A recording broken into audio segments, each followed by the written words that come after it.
I am not asking for a second chance. Just a safe place for my daughter tonight. Tomorrow changes everything if someone opens that gate. Do you hear that? Hear what? That car shouldn't sound like that. If nobody noticed this, something is very wrong. This doesn't belong here. What is it? Someone wanted this car to fail. You're saying this was intentional? I'm saying they started made sure I took the blame. They found me again. I can handle what they do to me. He is working under my authority. Everything he did was approved by me. Walk away now. Take the deal. Then let's finish it. Here we go. Come on, come on. Something's wrong. Use regenerative braking, now! We found it. It's over. No. It's finally beginning. The night Rowan Hayes knocked on the gate of a stranger's estate, he wasn't asking for a second chance. He was asking for shelter from a storm and a safe place for his 11-year-old daughter to sleep. The truck had died 2 miles from a job interview that might have changed everything. And the only light he could see through the rain belonged to a gated property that had no reason to let him in. By the time the sun came up, the most expensive car in that garage was running. Perfectly, powerfully, impossibly. And the woman who owned it was staring at a man she should have been afraid of but wasn't. Stay until the end to find out how Rowan fixed that car, and why Victoria chose to protect him. Ravensport in November had a particular kind of cold that lived in the bones rather than on the skin. A wet industrial cold that came up off the river and settled into every unheated space the city had left behind. And on the night Rowan Hayes drove his 1994 Ford pickup through the outer reaches of the city's wealthiest corridor, that cold had already worked its way through the cab doors and into the cab itself.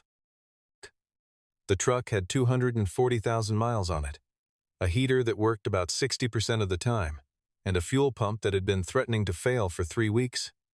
And tonight, with a rainstorm hammering the windshield, and June asleep in the passenger seat, with her hoodie pulled up over her ears, it finally gave out entirely. Rowan guided the truck to the shoulder with the easy calm of someone who had spent the last 3 years expecting things to go wrong, cut the engine, and sat for a moment in the dark listening to the rain. He knew before he even opened the hood what he would find. The pump had been running hot since Cleveland, and he'd been nursing it from city to city because the replacement part he needed kept being 1 week and 1 paycheck away. He climbed out into the rain without a jacket because he'd learned long ago that staying dry was a luxury that cost time he didn't have, and he had the hood up and a flashlight in his teeth before his boots were fully soaked. The fuel pump had cracked entirely through, not a failure he could rig or compress or buy time around. And when he aimed the flashlight down the road and saw the stone wall and iron gate about a quarter-mile back, with a guardhouse light still burning, he made the calculation that a man in his position was always making, whether the risk of asking was greater than the risk of not asking. The security guard was a young man who hadn't expected this night to be interesting, and was not pleased to find it becoming so, and he looked at the wet, broad-shouldered black man with the broken truck and the sleeping child, and reached for the policy that covered situations he didn't want to think too hard about. It was Mason Caldwell who came out of the main house to see what the commotion was. Mason, who had been caretaker of the Langford estate for 22 years and who had worked on racing crews long enough to recognize a man who understood machines by how he held a flashlight. He took one look at June, still asleep in the cab with her head against the window, and made a decision that the security guard clearly thought was a mistake, and he walked Rowan to the detached service garage. Not the main house, not the guest wing, but the 6-bay workshop behind the east hedge, where the Langford family kept vehicles that weren't currently being used. There was a cot along one wall, with a folded blanket and a bathroom through a door at the far end. And Mason told Rowan the only rule was that he was not to touch anything that wasn't his, which Rowan agreed to without hesitation, meaning it entirely. He settled June onto the cot and tucked the blanket around her, and then stood in the center of the garage for a moment, just breathing. Because breathing in a room that was dry and still and quiet was something that had not been guaranteed to him in a long time. The garage held 6 vehicles in various states of presence, but only one of them was draped in a custom cover. Black, fitted, expensive, And even before Rowan heard the sound, before the faint electrical whisper reached him from beneath that cover, some part of him had already registered that whatever was under there was not at rest the way a healthy machine at rest should be. He recognized the sound the way other people recognized voices, as a pattern his brain had been trained to read before it was consciously processed. And what it told him was that a battery management system was cycling improperly, drawing more current than it should between cycles, producing a thermal signature that meant the components housing it were getting warm in a closed space. He lifted the edge of the cover just enough to confirm what his ears had told him, just enough to see the faint heat shimmer above the rear quarter panel, and then he went to find Mason, because this was not his property and not his problem to solve. And he was not a man who forced himself into situations where he hadn't been invited. Mason listened to Rowan describe what he was hearing, with the careful skepticism of a man who had watched 12 engineers and 6 diagnostic systems come through this garage and leave empty-handed. And he said the car had been checked more recently than Rowan probably knew by people who were considerably more credentialed. Rowan didn't argue with that, and he didn't press. He simply said that the smell coming from beneath the rear panel suggested the battery housing was already running above safe temperature, and that a garage this size would go up fast if the insulation caught, and he let Mason do what Mason chose to do with that information. It was the first small spark, not metaphorical, entirely literal, that jumped in the dark beneath the sill plate that made the decision for both of them. And Rowan was already reaching for his toolkit before Mason had finished saying the words that meant he was allowed to. When Rowan pulled the cover off the Langford Vesper X, he wasn't looking at a car the way most people look at cars. He was reading a sequence, working backward through a mechanical argument to find where the logic had broken. And it took him about 40 seconds to understand that what was wrong with this vehicle was not a failure of engineering, but a failure of assembly. Specifically, that someone had taken a very good design and implemented one critical system incorrectly. The torque management controller, the brain that coordinated power delivery between the electric motors and the mechanical drivetrain, had been programmed with a phase offset that put the electrical and mechanical systems perpetually out of sync. Not dangerously if the car was idling, but catastrophically if it was asked to perform at any real level of demand. Rowan recognized the underlying architecture the way a writer might recognize their own sentence structure inside someone else's text. Not because they were looking for it, but because the pattern was too specific to be coincidence, and the realization that he was looking at a version of a system he had spent 4 years of his life building sat on him like something physical. He didn't stop working while he sat with that realization, because he had learned that stopping for feelings was something you did after the fire risk was handled. And right now, the fire risk required his full attention. He didn't have the proprietary components the job ideally called for, but he had 40 years of collective mechanical knowledge in a toolkit that had traveled with him through 12 states, and he had the particular creativity that only develops in people who have solved the right problem with the wrong tools enough times to stop thinking of it as a handicap.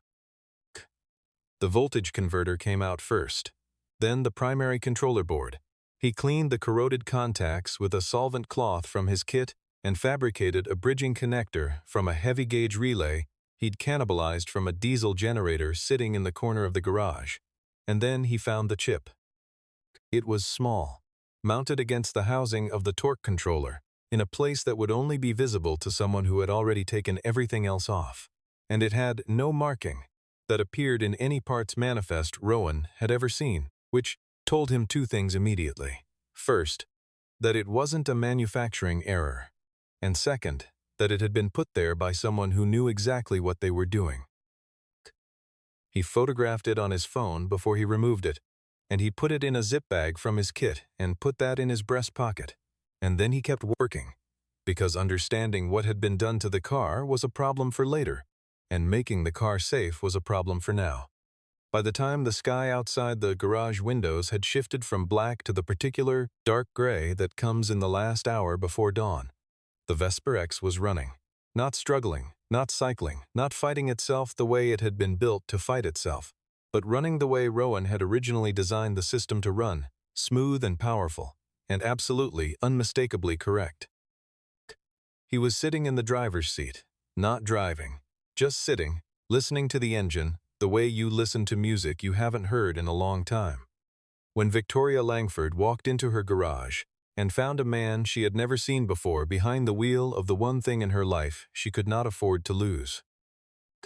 She was already reaching for her phone before he held up both hands and stepped out of the car, and the thing that stopped her wasn't his calmness, though he was calm, but the small plastic bag he placed on the workbench between them, and the 7 words he said before she could decide what to do with her anger.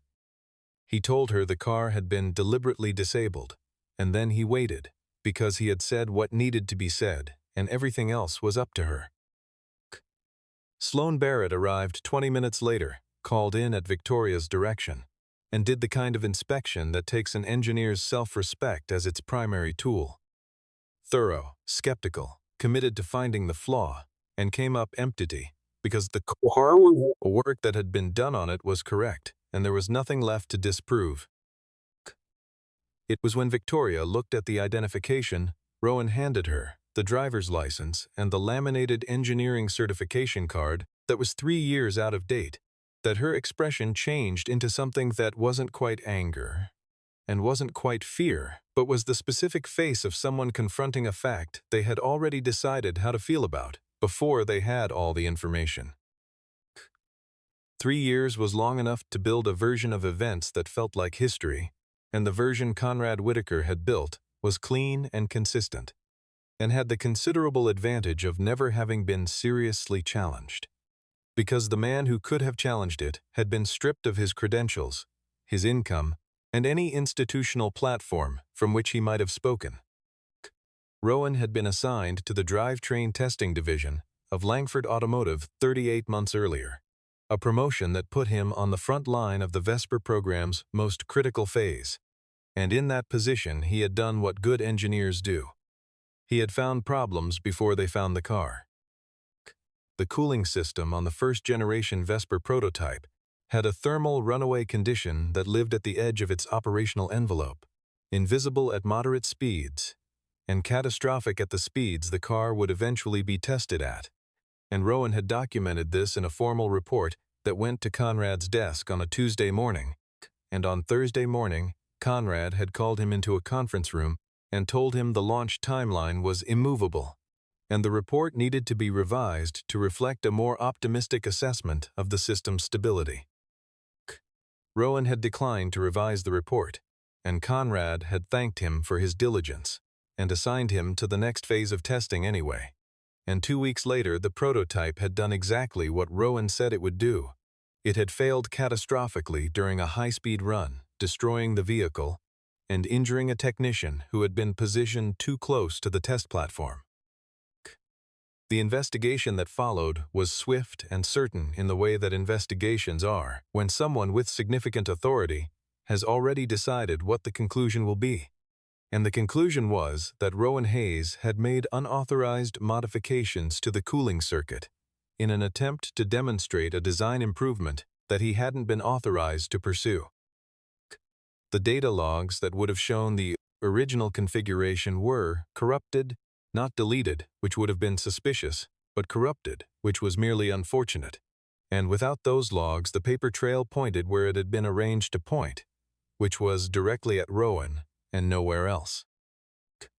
He had hired a lawyer with money he didn't have, realized quickly that the lawyer was a small firm practitioner facing an institutional legal team with effectively unlimited resources, and made the calculation that fighting was something he could not afford to do for as long as it would take, especially with June to think about, and his ex-wife Natalie already having decided that a man whose career had just publicly collapsed was not a stable domestic partner.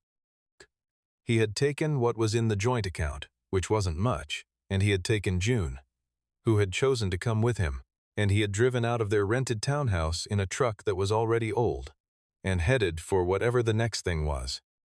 Victoria heard this account sitting on the edge of the workbench with her arms crossed, and she listened the way people listen when they're not sure yet, whether they're hearing an explanation or an excuse, And when Rowan finished, she said that her father had trusted Conrad absolutely. And Rowan said he understood that and wasn't asking her to undo it all at once.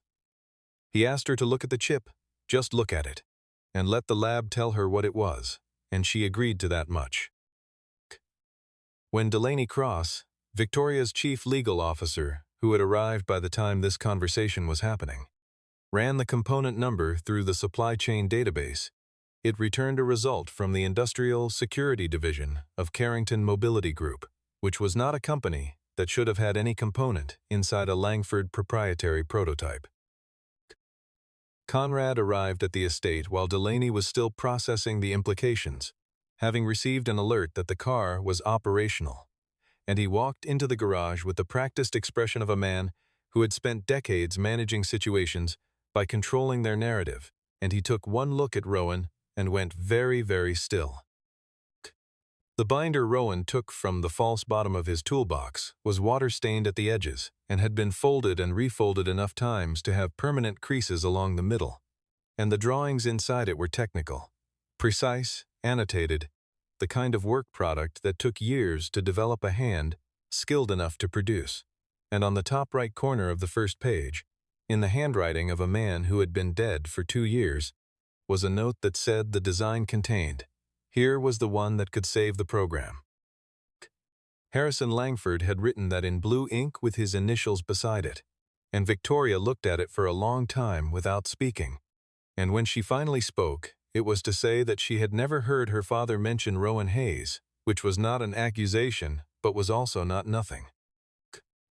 Rowan explained that Harrison had reached out to him privately, 8 months after the dismissal, through an intermediary who worked in the company's original research and development group, and had indicated he was conducting his own review of the accident and intended to bring Rowan back if the evidence supported what he suspected.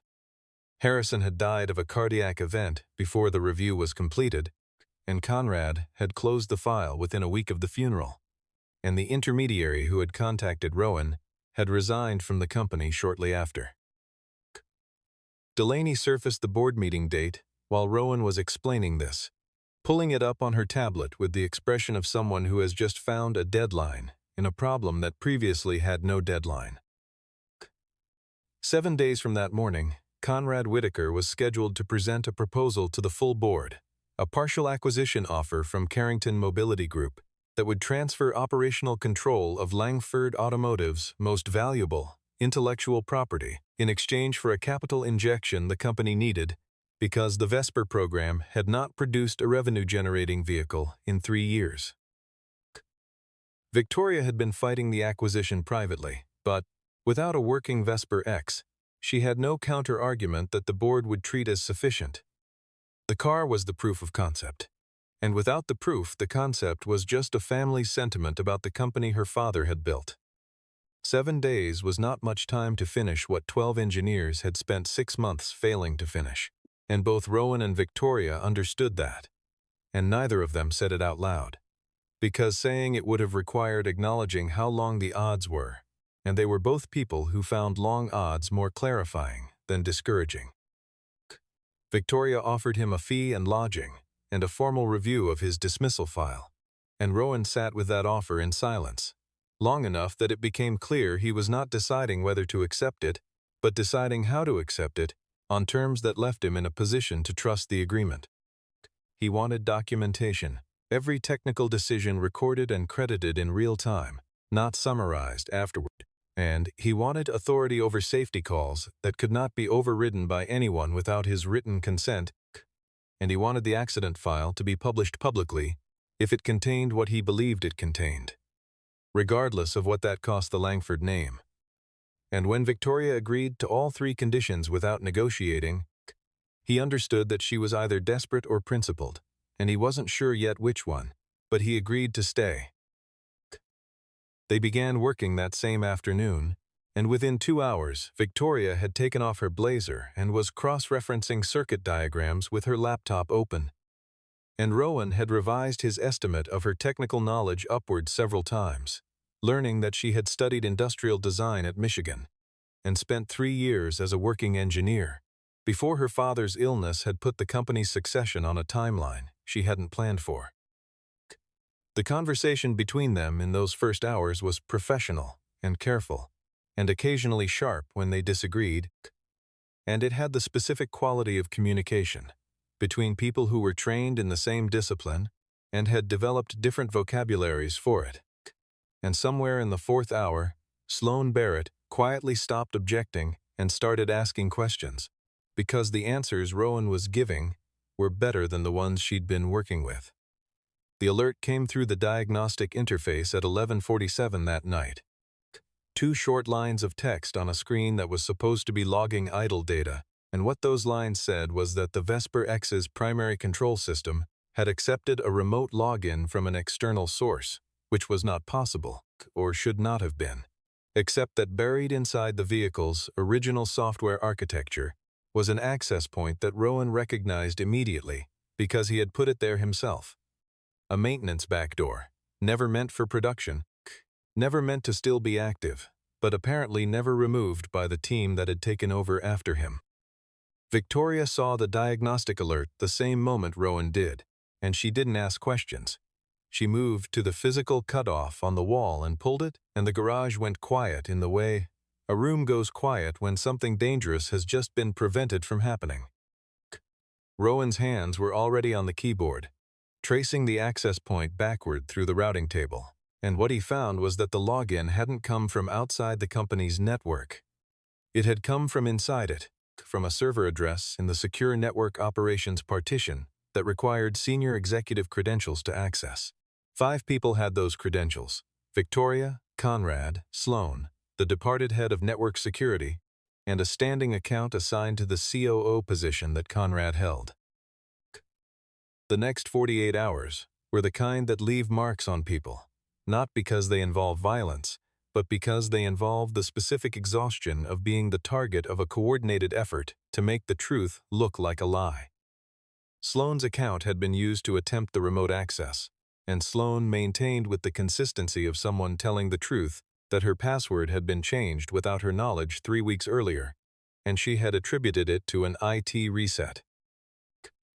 Conrad appeared before the small group with the measured concern of a man very experienced in appearing measured and concerned, and he raised the obvious question: that Rowan's presence in the facility provided an obvious candidate for sabotage, in a tone that never became quite accusatory enough to be challenged directly. Victoria told Conrad she would handle the investigation, and he was not to contact the board until she had completed it, and Conrad agreed with the ease of a man who had already made other arrangements. Rowan that night traced the structure of the malicious code and found something that tightened his jaw. The intrusion protocol had been written in a syntax style that was specific to the early Vesper development era, a shorthand that only people who had worked on the system in its first 2 years would have used, and which tied it, not to him, but to someone who had access to his original codebase. Delaney found the insurance payout record during an overnight document review, a disbursement made to an infrastructure fund the week after the test explosion 3 years prior, which should have been unremarkable, except that the fund had no public portfolio, and its registered agent was an attorney whose other listed client was a holding company connected to the Carrington family. It was not proof of anything yet. It was the shape that proof makes before it's fully formed, and Rowan had spent enough time in situations where proof came a moment too late to be anything other than careful about how he used it.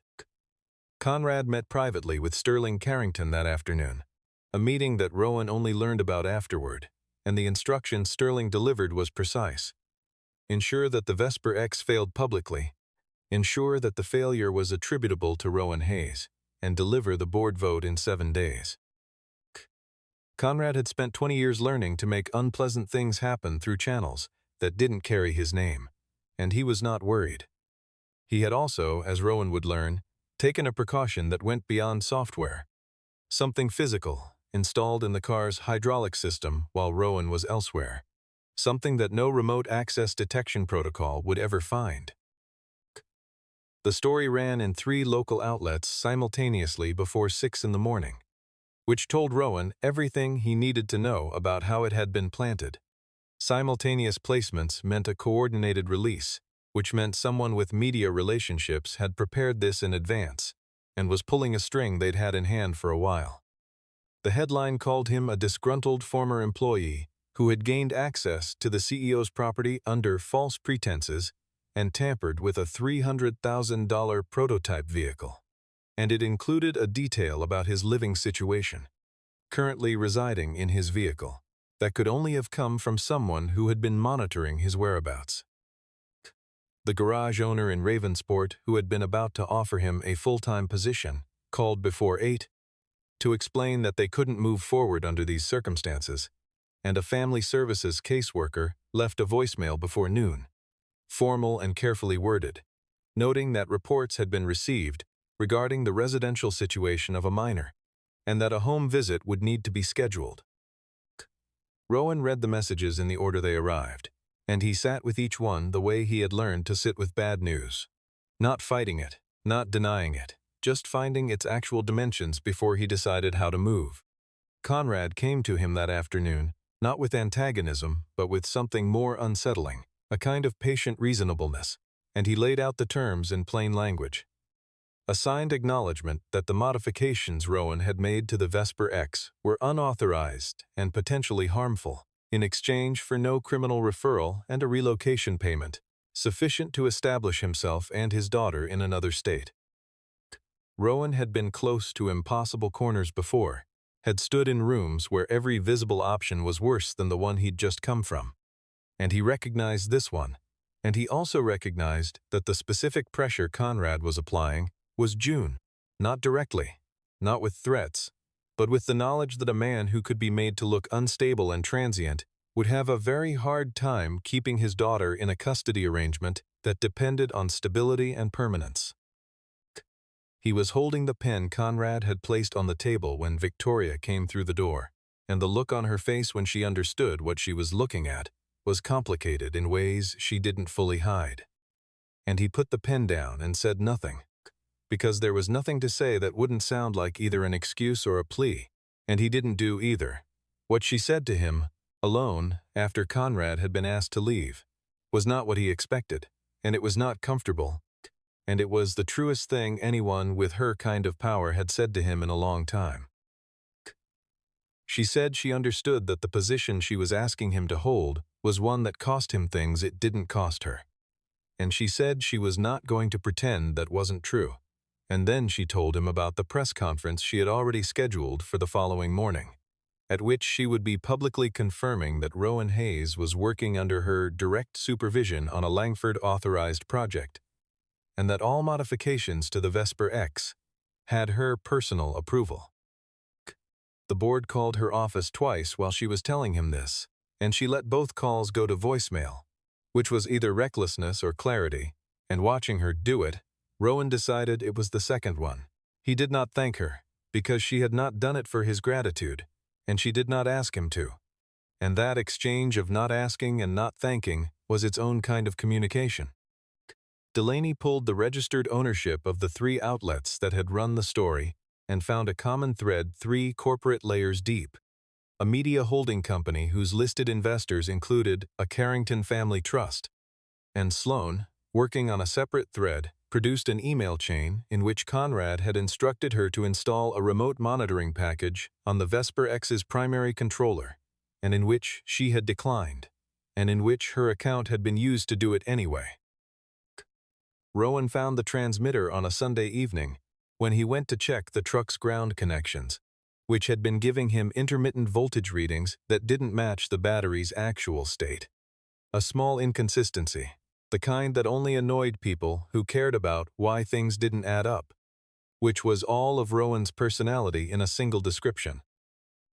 It was behind the instrument cluster, tucked against the harness in a way that suggested it had been installed by someone who understood vehicle architecture, wired into the secondary power bus, so it drew just enough current to stay invisible to a standard system check, but enough to have been broadcasting continuously for, based on the corrosion pattern on its mounting plate, approximately 3 years. 3 years was not coincidental.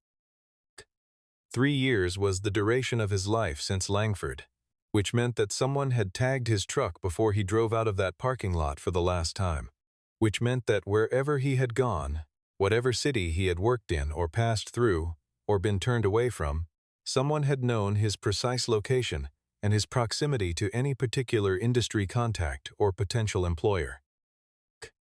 He stood in the parking area at the edge of the estate, holding this understanding the way you hold something that changes the shape of everything that came before it, and then he went to find Victoria. Because he had learned by now that carrying things alone was a habit that had cost him more than it had ever protected him. The decision to leave the transmitter in place and feed it false data was Rowan's, and it was the decision of an engineer rather than an aggrieved man.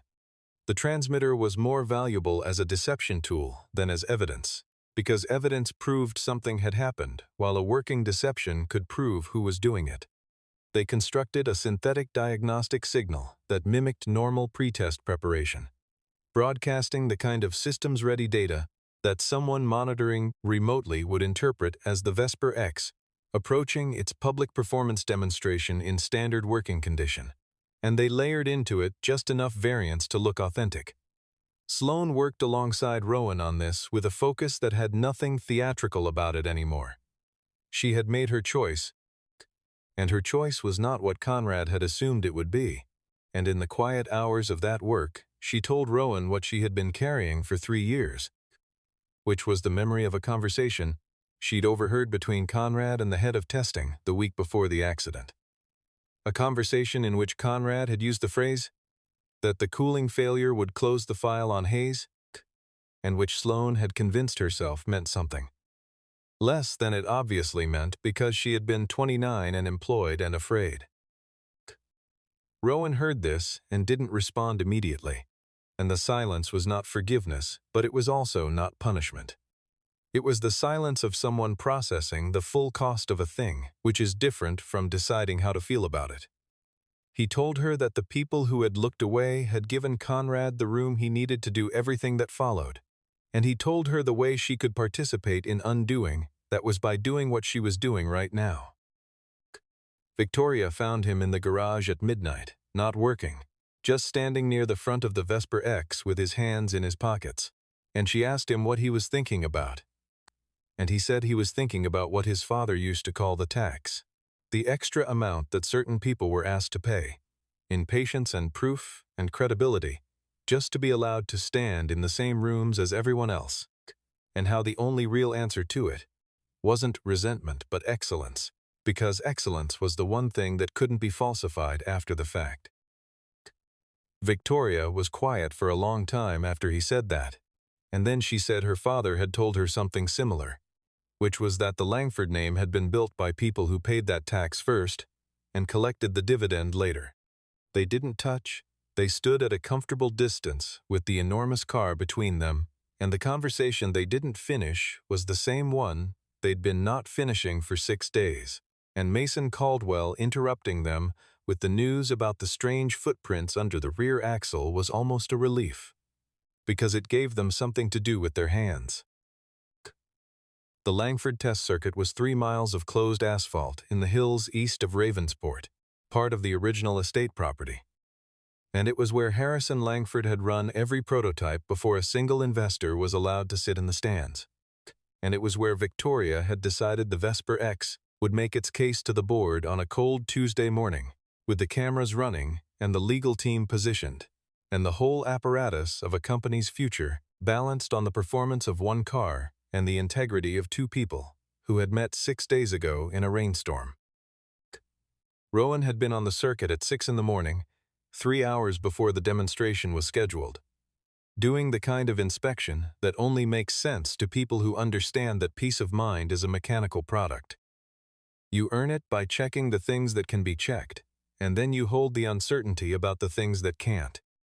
He had found nothing on the brake system, which in retrospect he should have found suspicious rather than reassuring, because Conrad had placed the failure device in the proportioning valve, a component buried inside the hydraulic assembly, in a location that required partial disassembly to access, and which no pre-run inspection protocol would have exposed. Conrad had installed it 2 nights earlier, wearing a technician's uniform and carrying an access badge that belonged to a third-shift maintenance employee who had been given an unexpected night off. Victoria took the Vesper X out of the starting bay at 9:12 in the morning, which was not how Rowan had wanted this to go, but was how it was going, because the board needed to see the CEO behind the wheel and not a man whose employment status was still technically under review. The first 3 laps went the way the first 3 laps were supposed to go.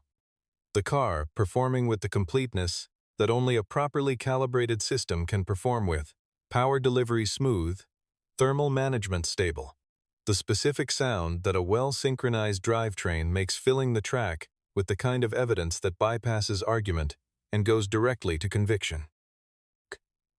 Conrad was watching from the board's viewing position, and Rowan was watching from the technical station, and from 2 different vantage points, they were both watching the same car and thinking about the same next 10 minutes, one of them hoping it would work, and one of them planning to make sure it didn't. The signal came through the deception system Rowan had built at 9:28, and he watched the terminal log the source address, a device in the technical services bay, which was where Conrad was standing, and he spoke quietly into the radio to Delaney, who moved with her security escort before Conrad had registered that anything had changed. Conrad reached for his phone and sent a signal that his remote software access could not fulfill, because the software had been replaced, and then he sent the secondary signal, the one that wasn't digital. Victoria was entering the high-speed section when the brake pedal went soft under her foot, and soft brakes on a vehicle traveling at speed is one of the few experiences that does not have a version where you remain calm. But Victoria Langford was not a person who converted fear into error, and the first thing she did was key the radio. Rowan heard the change in her voice, not panic, something more controlled and therefore more serious. And he ran the failure scenarios in 2 seconds, and landed on the only solution that used systems still fully under her control. He told her to engage the regenerative braking protocol on the rear axle, downshift the electronic transmission through its full range in 2-second intervals, and use the torque distribution system to weight the front axle as heavily as it would go.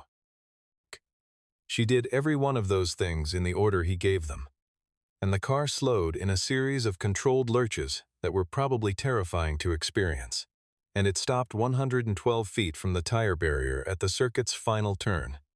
And the sound of the engine at idle in the sudden quiet was the most important sound Rowan had heard in 3 years. Conrad made 3 separate arguments in the 90 seconds after the car stopped, which was a sign of a man who had miscalculated, because 1 clear argument can be defended and 3 contradictory ones cannot. And in the interval between his 3rd argument and a potential 4th, Rowan asked the track team to remove the right rear wheel assembly and held up a hand for silence while this was done.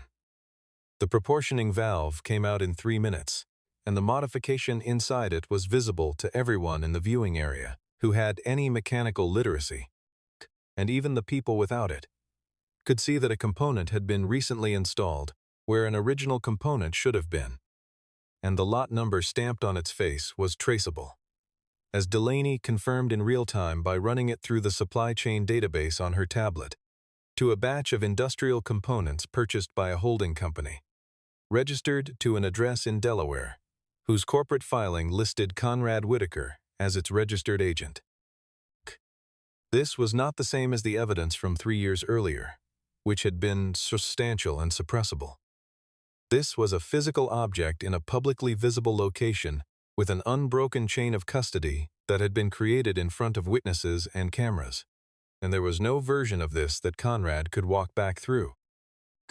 But Rowan had told Victoria the night before that Conrad would have a last position, the way that a person who has spent decades building redundancies always has a last position, and the last position was the server that had been wiped, the central repository of the original Vesper X design files, which had been corrupted and partially deleted after the test explosion 3 years prior, and which had never been fully restored, and which would have been the most direct evidence of what had been changed, and by whose authorization.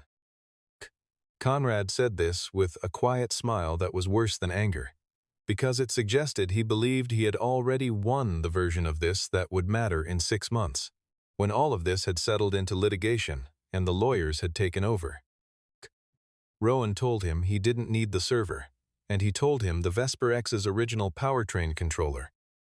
The unit recovered from the storage facility after the explosion had a mechanical memory system embedded in its core processor, a feature Rowan had designed into the first-generation architecture as a redundancy measure, which stored operational parameters in a non-volatile physical medium that was separate from the digital system and could not be overwritten by software.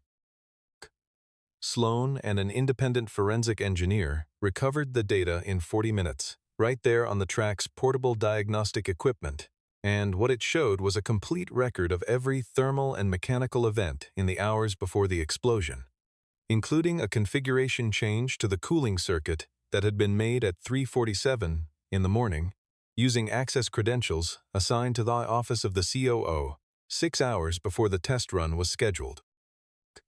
Sterling Carrington had been preparing to address the board when the audio file played.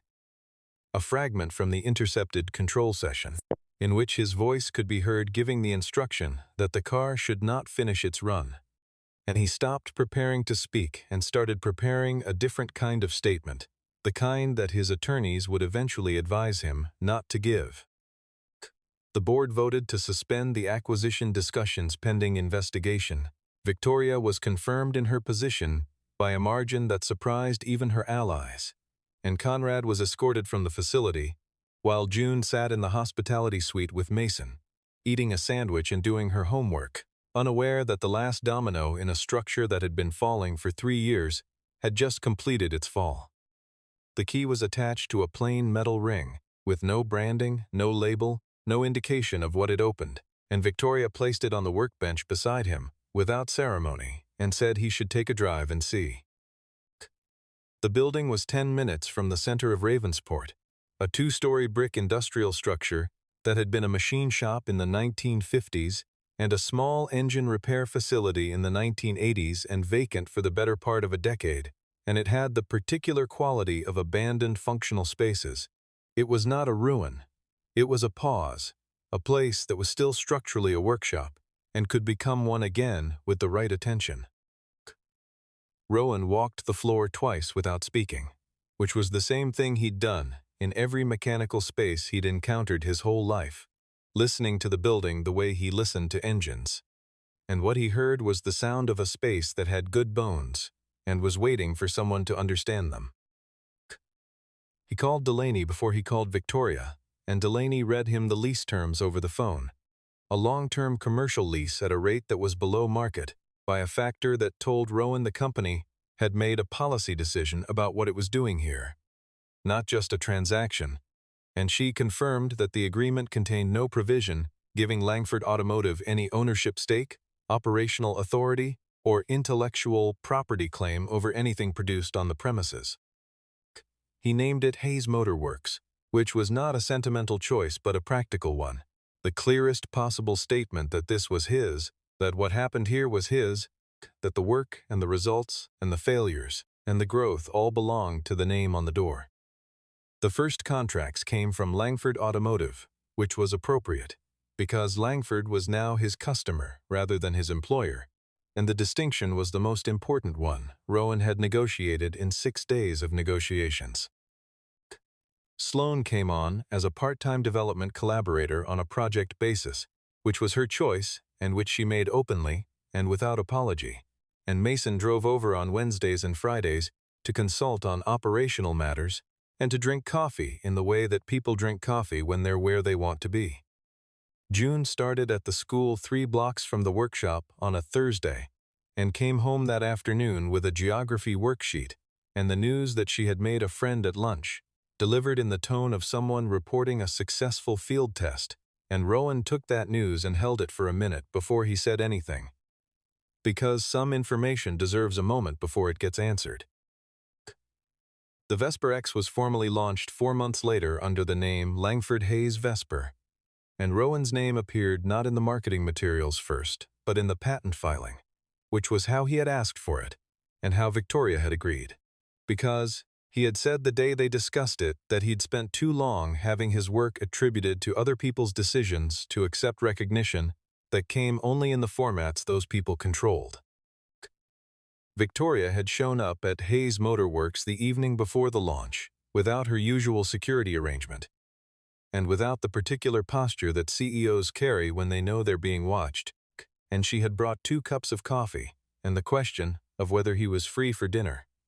And Rowan had reminded her that the first time they'd met, she'd had her hand on her phone to call security because he was sleeping in her garage. And she'd said that by morning he had fixed the one thing no one else could fix, and he said the car had been the easier repair, and she'd said she was still working on the harder one, and he'd said he knew, and that he thought she was doing all right. The last thing he did that evening before he locked up the workshop was check the capo latch on his truck, the same truck that had died outside a gate in a rainstorm and started this whole thing, the same truck with the scratch on the driver's door that June had asked him about. And he ran his thumb along that scratch the way you run your thumb along something you've decided to keep. Because it was not a reminder of the worst night, but of the night he'd finally stopped running, the night a broken-down truck and a stranger's garage had put him exactly where the truth needed him to be.